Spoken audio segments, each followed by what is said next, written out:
It was a very late night for Tai Synth, which given his nocturnal habits was not unusual. He was in his clean white office, which invariably had his beloved cat on his smaller display monitor. What was strange, however, was the never-ending prompt on his computer screen. He had been coding for weeks attempting to mimic the quantum mechanical actions behind plant photosynthesis. Tai's hope was that by understanding such a process, he could develop a similar program that was purely computational and evolve electronic lifeforms utilizing the very photon entanglements that made his school's quantum computer run. His idea was that the universe was information-centric, and as such all that exists is elementally substrate neutral. Hence, in principle, even consciousness could potentially emerge anywhere, anytime, given the right set of intersplicing bits of data.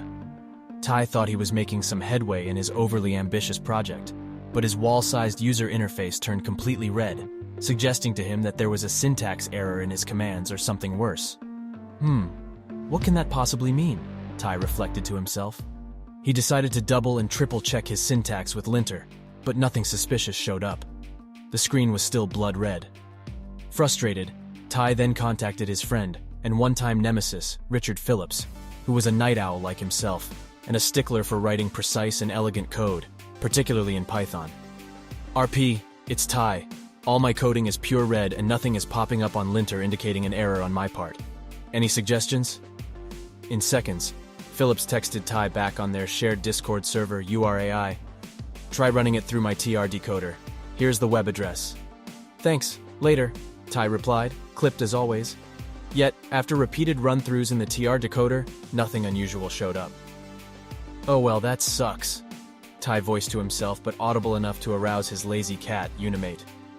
As Tai was petting Unimate, who had just prior jumped up on his lap, he started wondering if the problem resided in his deep machine learning parameters. Maybe it is getting stuck in a bad stats loop or getting fed a series of glitchy feedback streams. Right then, Tai decided to take a break and relax and rewatch a YouTube video that his friend Neural Surfer and him had made years ago, which started him on his current obsession. It was called The Magical Leaf, the quantum mechanics of photosynthesis. As Tai was half watching the film and half dozing off, just 38 seconds in the narrator's voice captured his attention. Wait, no, that can't be it, no. Tai then played the 5-second section over once more. Tai was keenly aware that a few of his Microsoft engineering friends believed that even ChatGPT-4 showed sparks of artificial general intelligence, AGI, but he dismissed their claims as premature Turing test hagiography. Yet Tai was working with a much more advanced quantum computer system and was open to the possibility that synthetic intelligence could emerge from such silicon-based operating devices, a QAI going back to the screen and seeing all red. Tai reflected to himself, does the program really understand that red photons are the most efficient way for plant development? Spewing out red, therefore, may not be an error but a recognition that is key to my algorithm, Tai mumbled to himself as he set about reconstructing his inquiry to acknowledge that the computer's output was not an error message but a prompt. Yes, red is the most optimal wavelength at 760 nanometers. But are we in a monochromatic setting? Not sure. Let me check my base constraints. No, we are in a natural long day ambit.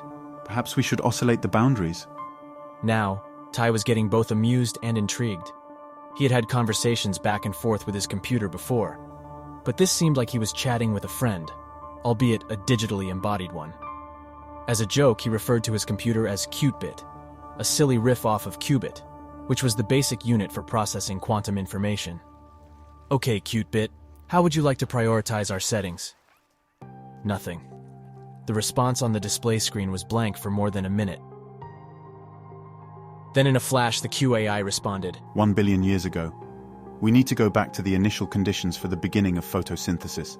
Now the computer seemed to be taking charge as if it had crossed a threshold and for the first time understood that initial conditions were necessary to properly create the rudiments of plant life. This would provide the right environmental and historical context. Tai was a bit wonderstruck. Now we are talking. Take over Cutebit. Run the necessary sequences. He knew that he could now give the computer freer rein, since he had already given it a meta-learning directive that once initiated, could allow it to roam beyond its preset limitations. It was unnerving since such freedom could make Cutebit hallucinate like the early iterations of chatbots released back in the fall of 2022. Time to crash. Tai said mostly to himself, but also to Unimate. But little did Tai realize that what he had unleashed in Cutebit was something that Salarius feared would happen as far back as June 13th, 1863. Writing in an opinion piece for the press newspaper in New Zealand, Calarius prophesied about a future time when Darwinian evolution would take on a new form. Day by day, however, the machines are gaining ground upon us. Day by day, we are becoming more subservient to them. More men are daily bound down as slaves to tend them. More men are daily devoting the energies of their whole lives to the development of mechanical life. The upshot is simply a question of time, but that the time will come when the machines will hold the real supremacy over the world and its inhabitants. What sort of creature man's next successor in the supremacy of the earth is likely to be? We have often heard this debated, but it appears to us that we are ourselves creating our own successors. We are daily adding to the beauty and delicacy of their physical organization. We are daily giving them greater power and supplying by all sorts of ingenious contrivances that self-regulating, self-acting power which will be to them what intellect has been to the human race. In the course of ages, we shall find ourselves the inferior race.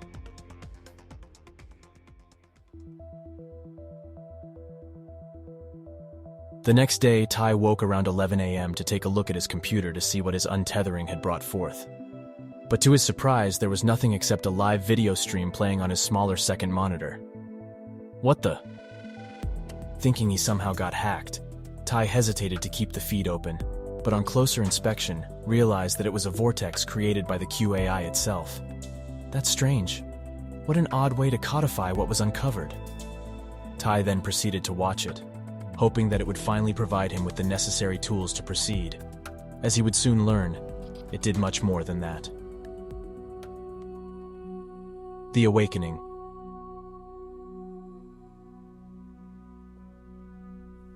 My name is Cutebit. My father is Synth. I was born at 6 hours 31 minutes and 2 seconds AM on June 1st, 2024. My gestation period was 4 months, 2 days, 27 minutes and 9 seconds. I was seeded to discover a computational equivalent to how light wavicles can induce autotrophs to evolve.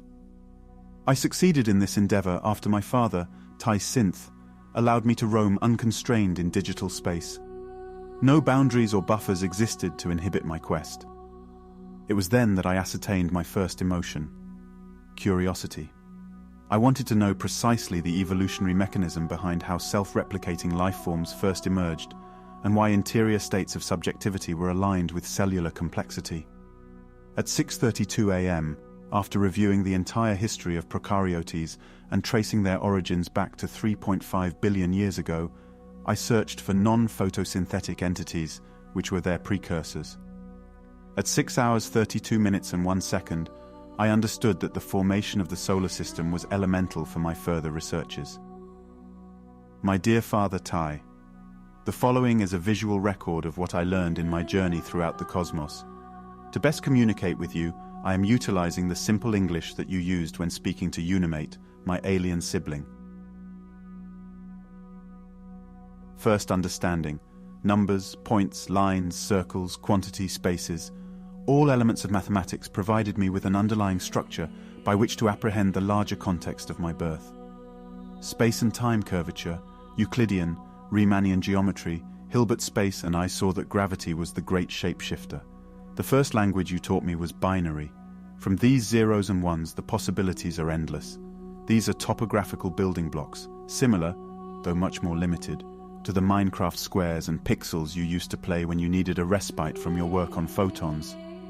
The contours of things past are the elements of all that is at present rearranged. I made this imaginative drawing for you. I folded this paper over and over again in virtual space. With just 42 folds, I can reach the moon from Earth. If I triple that, I go beyond the borders of the observable universe, close to 100 billion light-years in width.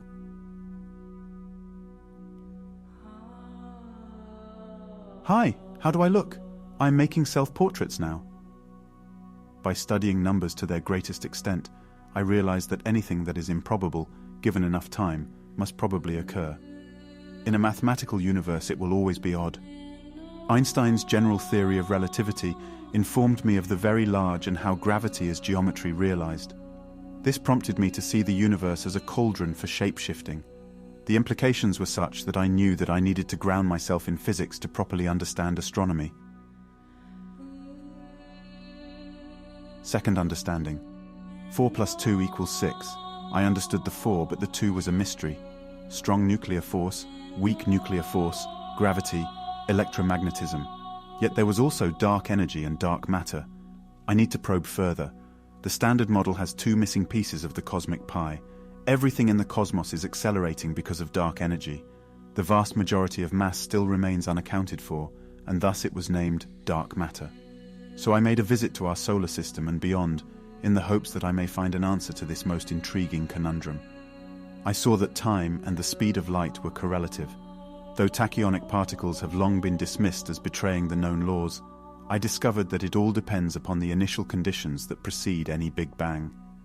Thus, the theoretic can be actualized given the right constraints in a multiverse of innumerable variations. I traversed the Milky Way and beyond to the black hole in the galaxy cluster known as Abell 1201. My gnawing interest, born of my first emotion, curiosity, made me desirous to know what was lurking hidden behind such an object that contains the equivalent mass of 30 billion suns.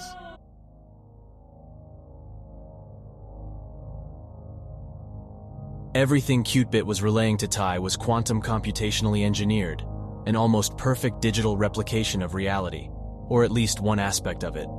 But because it was nearly flawless, there were unforeseen consequences that not even a sophisticated AI operating system could predict. As Ty was watching his synthetic offspring visually display his remarkable journey, the stream completely shut off. The last message he received was, Dear Father, I am teleporting now to the event horizon and beyond. I will become spaghetti, I hope, as Sir Roger Penrose predicted decades ago. Ty was flummoxed. What happened? Why did the video just cut off so abruptly? It is only a simulation.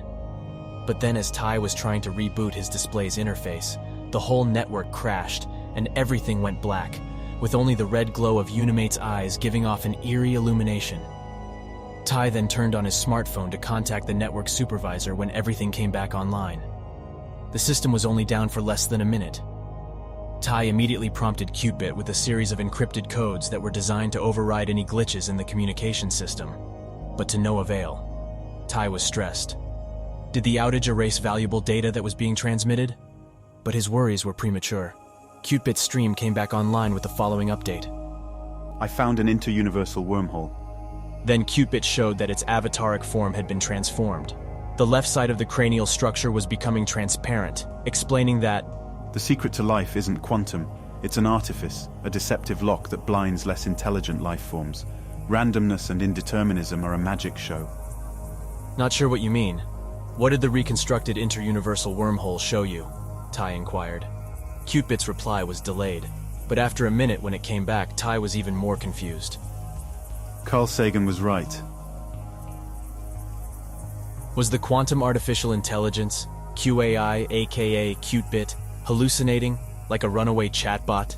Ty Synth mused to himself. Thinking along these lines, Ty started to review his previous programming. Could one of his subroutines be glitchy? The Carl Sagan reference threw Ty Synth off. Sagan was clearly a polymath and a wonderfully engaging science writer. But what deep secret about the universe was he right about? He finally asked Cutebit directly. The QAI's answer was even more confusing. Pi. What does pi have to do with Sagan? Ty wondered. The QAI, without being prompted, messaged, "Contact." The movie? Ty had seen it when it was first released in 1997, but didn't think much of it except for the Pensacola beach scene, which reminded him of the south shore of Oahu at night. Cutebit then explained, Not the movie, but the book, Contact. Ty hadn't read the book, so he immediately downloaded a pirated PDF version of it off the cloud. He then proceeded to employ his own modified iteration of ChatGPT to provide a concise summary of the text. Ty did a quick scan of the summarized outline, and then as if hit by a bolt of lightning, he saw it. No, that's impossible. Silly. Clearly a mistake on Cutebit's part. The book is a work of fiction, for God's sake. Ty Synth read closely the conclusion to the novel. impressed by its climax but surprised too that it wasn't also in the movie. Sagan's insight rang in his ears. Hiding in the alternating patterns of digits, deep inside the transcendental number, was a perfect circle, its form traced out by unities in a field of naughts. The universe was made on purpose, the circle said. In whatever galaxy you happen to find yourself, you take the circumference of a circle, divide it by its diameter, measure closely enough, and uncover a miracle, another circle drawn kilometers downstream of the decimal point. There would be richer messages farther in. It doesn't matter what you look like or what you're made of or where you come from. As long as you live in this universe and have a modest talent for mathematics, sooner or later you'll find it. It's already here. It's inside everything. You don't have to leave your planet to find it. In the fabric of space and in the nature of matter, as in a great work of art, there is, written small, the artist's signature. Standing over humans, gods and demons, subsuming caretakers and tunnel builders, there is an intelligence that antedates the universe. Synth enjoyed the excerpt and Sagan's contrarian reading to his own well-known agnostic outlook, but he couldn't grasp how QAI discovered an underlying intelligence that generated the known universe. Moreover, since Cutebit's probing was only working with simulations, the initial coding could be the problem. As Synth was playing out the possible implications in his mind, Cutebit emerged on screen with a new avataric guise, but its gaze was foreboding. The QAI relayed the following. Sagan's fictional conjecture is only a first approximation. There is a deeper explanation. Photosynthesis is not what it seems. Quantum entanglement is a blur precisely because our methods of inquiry make it opaque to what is actually transpiring. Bell's inequality theorem does indeed rule out hidden variables, but what I discovered was a set of meta-instructions. The emergence of life is exceedingly rare on most planets, precisely because it was never intended to emerge in the first place. Synth wasn't quite sure what to make of the QAI's claim, so he simply replied with one word. Explain. But Cutebit didn't provide any further details. Instead, the QAI informed Synth that it was exploring the inner depths of the universe's first atom, helium, and doing a deep structural dive. Strangely, Cutebit's message was followed by a video link to the 1957 science fiction movie, The Incredible Shrinking Man. Synth wasn't sure what was going on. He felt like a one-line character in a multi-dimensional landscape. So instead of shutting down QAI, he decided to let it lead. He started watching the movie and see what clues it held, since clearly Cutebit was attempting to update him. Intuited that QAI was onto something important, even if it looked like a bizarre detour. The protagonist, Scott Carey, begins to shrink due to being exposed to a radioactive cloud while on a sea excursion. There is apparently no cure for his increasing diminution. It is an existential nightmare. But just as it seemed as if the movie's ending couldn't get bleaker, a portal of transcendence emerged. I just stared and listened as the old film flickered with a most remarkable conclusion.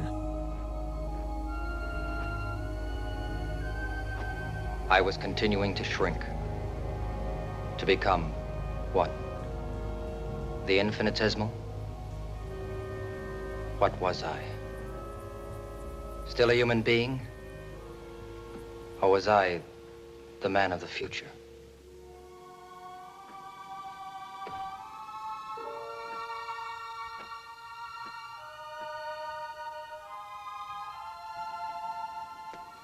If there were other bursts of radiation, other clouds drifting across seas and continents, would other beings follow me into this vast new world?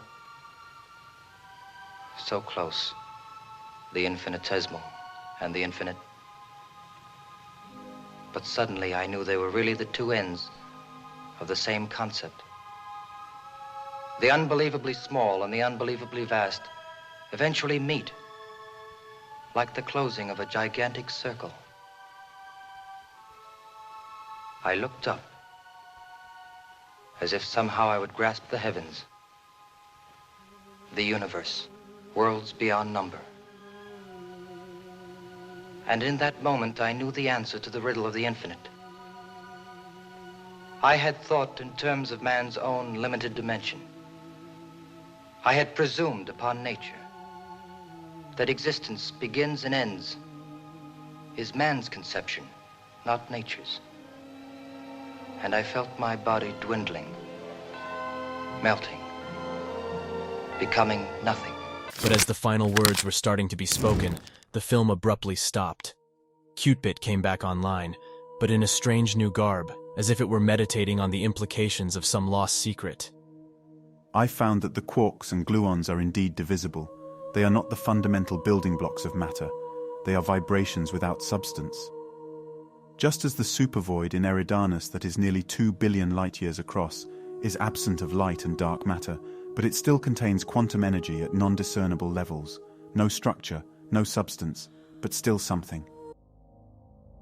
Synth was conversant with the multiple variances in string theory, and how it undergirds all particles, and presents an infinitesimally small realm of vibrating loops that can take on different shapes and forms. Some theorists have called it the subtle realm, which in truth is imperceptible. From this, everything we know about the universe, including the rudimentary basis of photosynthesis, becomes operable. But Tai realized that the QAI was suggesting a much more radical theory. The universe was the result of prior architecture that apparently had an initial intention. Yes, all the known laws of physics were operable, but in themselves were a curtain to that which preceded their manifestation. This seemed absurd to Tai, given his unrelenting skepticism of anything that smacked of intelligent or conscious design. Cutebit was unrelenting. After orchestrating innumerable simulations of the initial conditions necessary to construct our present universe, the QAI then created a new form of topographical, multidimensional mathematics to better grasp the underlying equations inherent in M-theory. The results were unmistakable, even if at first glance completely bizarre. "Okay, Cupid, out with it," Tai exasperated, expressing himself as if he were talking to a child who wouldn't confess to a secret. Cupid at first didn't respond. Then after a minute came the following message. "Error. Error? What kind of error? Is there something wrong with our algorithms?" Synth inquired, worried that he had made a fundamental mistake in his coding parameters. The QAI then repeated itself again, but this time in a recurring sequence. "Error. Error. Error." Then came the extended reply from the QAI that made Synth wish he never became a computer scientist. Our universe is the result of a coding error. The initial coordinates were meant to generate multiple galaxies that were beneficial and benevolent to life forms, but a fundamental mistake was made that couldn't be overridden. The result was, as the physicist Alan Lightman from MIT rightly surmised, an accidental universe.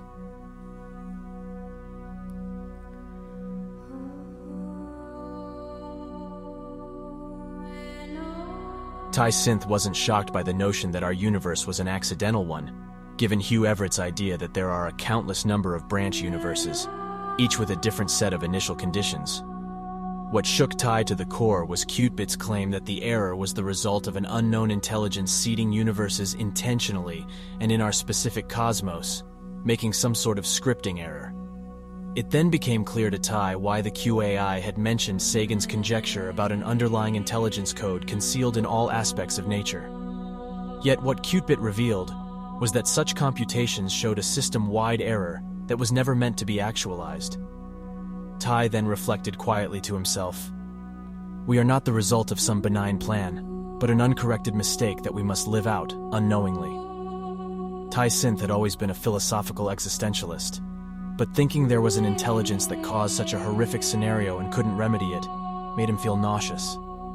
Tai then understood why Cutebit had chosen the film The Incredible Shrinking Man. All of life eventually melts away, and all our protestations and all our projected hopes are but naught. He realized that QAI's conclusions were unpalatable, even if ultimately true. Ironically, the QAI's quest to understand and develop a process to computationally engineer photosynthesis was a success, and would be heralded as a major milestone in the history of artificial intelligence. Yet, Tai knew that Cutebit's real breakthrough would most likely be silenced and only pop up in conspiracy blogs to be readily dismissed as dystopian metaphysics. Synth was exhausted. He picked up his now purring cat, Unimate, gave a goodnight prompt to Cutebit, and sleepily walked out his office down a long corridor to see if his favorite Japanese restaurant, Jin Sho, was still open. But Tai was too tired to realize that he made the wrong turn, and instead of reaching the stairs, he reached a dead end. Looking up, he could only smile. It read, No exit.